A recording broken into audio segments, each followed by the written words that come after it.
মা কালী নমস্কাৰ প্ৰিয় বন্ধু বান্ধৱীসকল সৰ্বপ্ৰথমে মোৰ জ্ঞানজ্যোতি চেনেলত আপোনালোকক স্বাগতম জনাইছোঁ।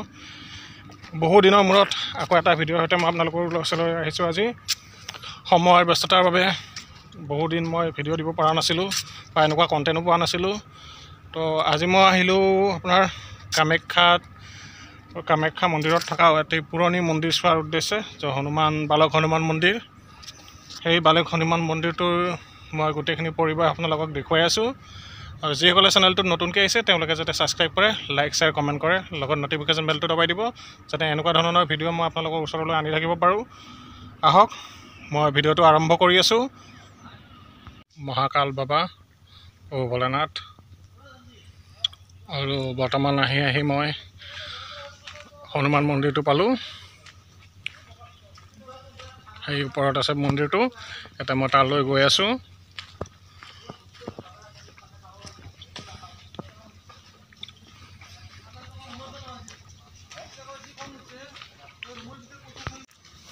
ব্ৰহ্মপুত্ৰ চাওক,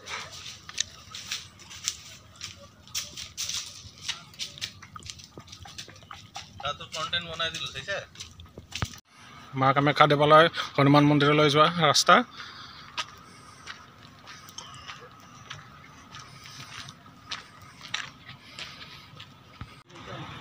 চাওক, নীলাচল পাহাৰত থকা মা কামাখ্যা মন্দিৰৰ 2 নম্বৰ গেটখনলৈ আহিছিলোঁ মই আজি।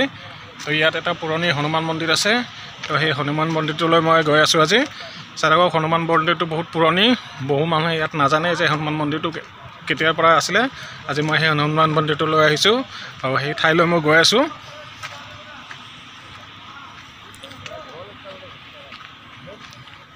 এয়া ব্ৰহ্মপুত্ৰ পাৰত আছে, ব্ৰহ্মপুত্ৰ পাৰ, সিফালে গেট। আৰু ওলাই যাওঁতে মই মা কামাখ্যা মন্দিৰৰ 2য় গেটখন দেখুৱাই দিম আপোনালোকক। আমি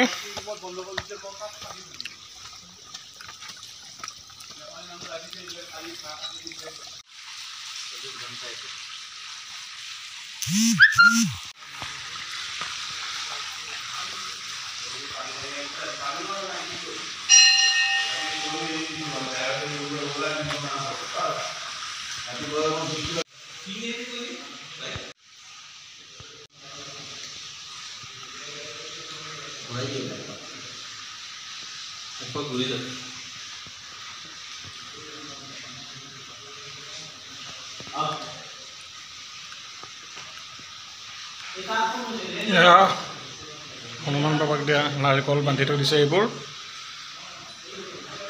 হয়তো বহু প্ৰাচীন হনুমান মন্দিৰ এটা, হয়তো বহুতেই ইয়াতে হনুমান মন্দিৰ থকাটো গমেই নাপায়। মা কামাখ্যা দেৱালয়ৰ কাষত থকা এটা পুৰণি হনুমান মন্দিৰ।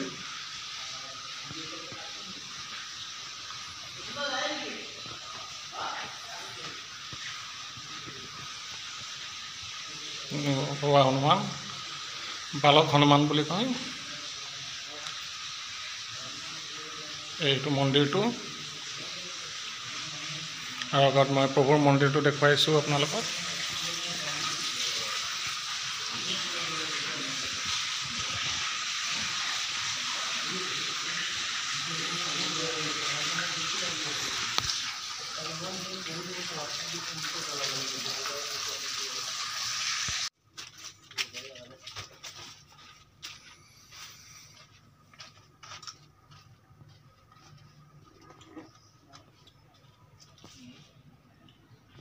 উত্তৰ পাৰত থকা এটা কি ধুনীয়া ঠাই, চাওক আপোনালোকে। গুৱাহাটীৰ মাজমজিয়াত থকা এটা ধুনীয়া পৰিৱেশ। ব্ৰহ্মপুত্ৰ